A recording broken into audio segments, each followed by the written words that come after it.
Je viens d'effectuer une visite en Angola où je devais présenter le président de la République au sommet des chefs d'État de la CIRGL. Et comme d'habitude, cette réunion commence par la réunion des experts. Et la réunion des experts a eu lieu sans problème. Et la réunion des chefs d'état-major des 12 pays de la CIRGL aussi a eu lieu et a sorti un rapport. Et ce rapport devait être validé par les ministres de la Défense. Alors, si les 12 ministres qui font partie de la CIRGL, 11 ont signé le rapport, sauf le Rwanda. Donc le Rwanda qui n'a pas signé pour des motifs qu'on ignore encore.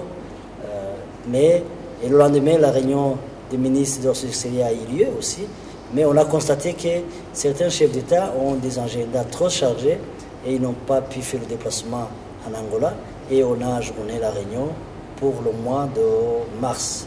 Et en marge de cette visite aussi, j'ai eu la chance de rencontrer le président de l'Angola, Eduardo dos Santos, et pour lui transmettre les salutations de son homologue burundais Pierre Nkurunziza.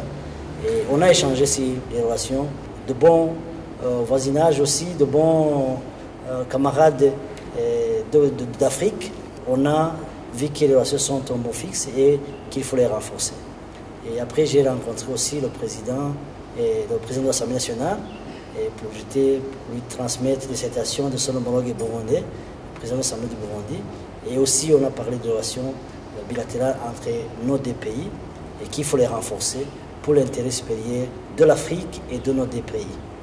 Et je pourrais vous dire aussi qu'à marge de cette réunion, nous avons constaté un comportement de la part de la délégation du Rwanda qui n'était pas un comportement digne parce qu'on a vu qu'il y a une agressivité envers la délégation burundaise. Donc, pour nous, nous devons œuvrer pour assainir la sécurité dans notre pays et dans la région dont nous faisons partie.